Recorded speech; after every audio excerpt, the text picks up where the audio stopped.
10:11 പിന്നെ പുതിയ ജില്ലാ അധ്യക്ഷനെ പ്രഖ്യാപിക്കും. ഇന്നലെ കുറച്ച് പേര് ഇടഞ്ഞു നിന്നിരുന്നു, അതെല്ലാം മഞ്ഞുരുക്കി കൊണ്ടുപോയി സമൂഹത്തിലേക്ക് എത്തി എന്നൊക്കെ വിവരങ്ങൾ പുറത്തു വരുന്നത്. അത് ഇടഞ്ഞ് നിൽക്കേണ്ട കാര്യമില്ലല്ലോ, ഇതൊരു രാഷ്ട്രീയ പാർട്ടിയല്ലേ, അതിൽ ഇടഞ്ഞു നിന്നതുകൊണ്ട് പ്രത്യേകിച്ച് ഗുണമൊന്നുമില്ല.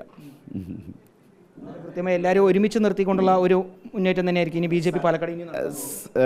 പാർട്ടിയിലെ എല്ലാ ആളുകളെയും അവരെന്തെങ്കിലും പ്രശ്നം, ഞാൻ ഇന്നലെയും ഈ വിഷയം തന്നെയാണ് പറഞ്ഞിരുന്നത്, എന്തെങ്കിലും തരത്തിലുള്ള വിഷയങ്ങളുണ്ടെങ്കിൽ അതെല്ലാം ചർച്ച ചെയ്ത് പരിഹരിച്ച് പാർട്ടി ഒറ്റക്കെട്ടായിട്ട് മുന്നോട്ട് പോകും എന്ന് തന്നെയാണ് പറയേണ്ടത്. ഇന്നലെ പറഞ്ഞത് തന്നെയാണ് ഇന്നും പറയാനുള്ളത്, അതിൽ യാതൊരു വ്യത്യാസവുമില്ല. എന്തെങ്കിലും പരാതികൾ അവർ നേരിട്ട് അറിയിക്കുക, അങ്ങനെ ഒരു പരാതി അറിയിച്ചിട്ടില്ല, എന്നെ അറിയിച്ചിട്ടില്ല, പിന്നെ ഒരു പരാതി അറിയിച്ചിട്ടില്ല. പരാതി അറിയിച്ചാൽ സ്വാഭാവികമായിട്ടും അതെന്താ വേണ്ടതെന്ന് ആലോചിച്ചിട്ട് ചെയ്യുന്നതാണ്, എന്നെ അറിയിച്ചിട്ടില്ല. ഇനി അടുത്തത് ബാറ്റൺ കൈമാറാൻ പോകുന്ന പ്രശാന്ത് ശിവനാണ്, ഒരു യുവ നേതാവിനാണ്. വലിയ ഒരു പ്രതീക്ഷയുണ്ട്. തീർച്ചയായിട്ടും ഏറ്റവും കൂടുതൽ പ്രതീക്ഷയുള്ള രാഷ്ട്രീയ പാർട്ടി BJP ആണ്. അതുകൊണ്ടാണ് കേരളത്തിൽ ഇത്തവണ തിരഞ്ഞെടുക്കപ്പെട്ടിട്ടുള്ള 14 ജില്ലാ പ്രസിഡന്റുമാർ ഇരട്ടിയിലധികം ജില്ലാ പ്രസിഡന്റുമാരായി മാറുമ്പോൾ അവിടെ കൃത്യമായിട്ട് ഒരു സന്ദേശം കൊടുക്കുന്നുണ്ട്. അതായത് 3 ന്യൂനപക്ഷ വിഭാഗത്തിൽപ്പെടുന്ന പ്രസിഡന്റുമാർ, 4 വനിതാ ജില്ലാ പ്രസിഡന്റുമാർ ഉൾപ്പെടെ കേരളത്തിന് വലിയ പ്രതീക്ഷയാണ് BJPയുടെ ഈ തെരഞ്ഞെടുപ്പ്, തികച്ചും ജനാധിപത്യപരമായിട്ടുള്ള ഈ തെരഞ്ഞെടുപ്പ് കേരളത്തിലെ ജനങ്ങൾക്ക് നൽകുന്നത്. എന്തുകൊണ്ടായിരിക്കും ഇങ്ങനെ ഒരു അതൃപ്തി ഉണ്ടാവുക എന്ന്?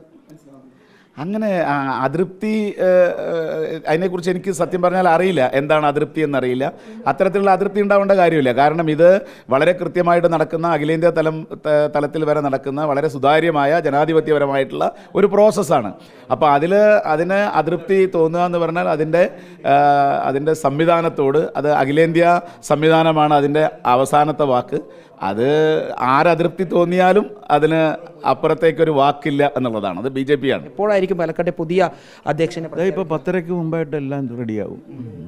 ഇവിടെ ചില ആളുകൾ, മുതിർന്ന നേതാക്കൾക്ക് ചെറിയ അതൃപ്തിയൊക്കെ ഉണ്ടായിരുന്നു.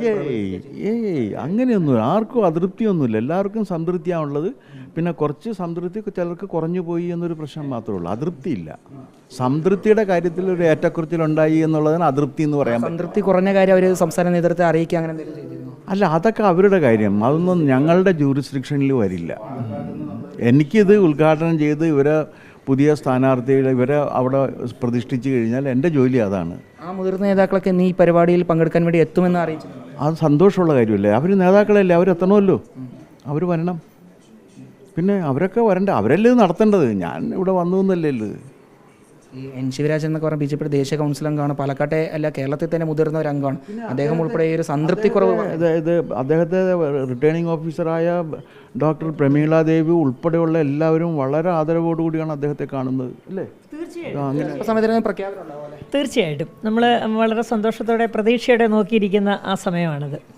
തീർച്ചയായിട്ടും ആ പ്രഖ്യാപനം ഉണ്ടാവും. മാനദണ്ഡങ്ങളൊക്കെ തെറ്റിച്ചു എന്നൊക്കെ രീതിയിലുള്ള വിവരങ്ങൾ ഒരിക്കലുമില്ല, ഒരു മാനദണ്ഡങ്ങളും തെറ്റിച്ചിട്ടില്ല. BJP മാത്രമാണ് യാതൊരു വിധമായ മാനദണ്ഡങ്ങളും തെറ്റിക്കാതെ കൃത്യമായി ചെയ്യുന്നത്. ഒരു കാര്യം നിങ്ങളൊന്ന് അറിയേണ്ട, ഒറ്റ സെക്കൻഡ് ഇത് ഒന്ന് പറയണം. BJP എലക്ഷൻ അല്ല, സെലക്ഷനാണ്. എന്തുകൊണ്ട്? കാരണം സ്ത്രീകൾ, ന്യൂനപക്ഷ വിഭാഗം, ഷെഡ്യൂൾ കാസ്റ്റ്, ഷെഡ്യൂൾ ട്രൈബ്, ഇതുവരെ വേണ്ടത്ര റെപ്രസെൻറ്റേഷൻ കിട്ടാത്ത ബാക്ക്വേർഡ് കമ്മ്യൂണിറ്റി, ഈ വിഭാഗങ്ങൾക്ക് പാർട്ടിയുടെ അധികാരഘടനയിൽ പങ്കാളിത്തം ഉറപ്പുവരുത്തുന്നതിന് വേണ്ടിയിട്ടാണ് ഈ സിലക്ഷൻ പ്രോസസ്സ് ഏർപ്പെടുത്തിയത്. ഇപ്പോൾ 50%-ലധികം കേരളത്തിൽ സ്ത്രീകളുണ്ട്. പക്ഷേ ഒരു തെരഞ്ഞെടുപ്പിൻ്റെ ഘട്ടത്തിലേക്ക് പോയി കഴിഞ്ഞാൽ സംഘടനയിലാണെങ്കിൽ പോലും നമ്മൾ ഉദ്ദേശിക്കുന്ന രീതിയിൽ സ്ത്രീകൾക്ക് വോട്ട് കിട്ടുന്നില്ല, അവർ കടന്നു വരുന്നില്ല. അപ്പോൾ അവരെ നിർബന്ധപൂർവ്വം അവർക്ക് സ്പേസ് ഉണ്ടാക്കി കൊടുത്തേ പറ്റൂ. അതിനു വേണ്ടിയാണ് സെലക്ഷൻ ഏർപ്പെടുത്തിയത്. അപ്പോൾ അങ്ങനെ വരുന്ന സമയത്ത് അവരുടെ അഭിപ്രായങ്ങളുണ്ട്, ആ അഭിപ്രായങ്ങളെല്ലാം ഞങ്ങൾ പോയി രേഖപ്പെടുത്തി കൊടുത്തിട്ടുണ്ട്. അപ്പോൾ അതുകൊണ്ട് ഇതിൽ മാനദണ്ഡം, അതാണ് മാനദണ്ഡം. ആ മാനദണ്ഡം ഇവിടെയും പാലിക്കപ്പെട്ടിട്ടുണ്ട്. അതായത് ഇപ്പോൾ ഈ കൂടുതൽ വോട്ട് കിട്ടിയ ആളുകളെ മാറ്റി നിർത്തി എന്ന രീതിയിലുള്ള വിവരങ്ങൾ പുറത്തു വരുന്നുണ്ട്. അല്ല, അതിൻ്റെ ഉത്തരം കൂടിയാണിപ്പോൾ സാറ് പറഞ്ഞത്.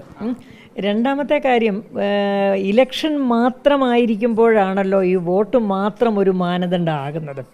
വോട്ടിനപ്പുറമുള്ള നോക്കൂ, ഷെഡ്യൂൾഡ് ട്രൈബിൽപ്പെട്ട ധാരാളം ആളുകൾ, ഷെഡ്യൂൾഡ് കാസ്റ്റിൽപ്പെട്ട, അവശ വിഭാഗങ്ങളിൽപ്പെട്ട, വേണ്ടത്ര പ്രാതിനിധ്യം BJPയിൽ കിട്ടില്ല എന്ന് മാധ്യമങ്ങൾ ഉൾപ്പെടെ പറയുന്ന ന്യൂനപക്ഷങ്ങളിൽപ്പെട്ട ആളുകളൊക്കെ ജില്ലാ അധ്യക്ഷന്മാരായിട്ട് വരികയാണ്.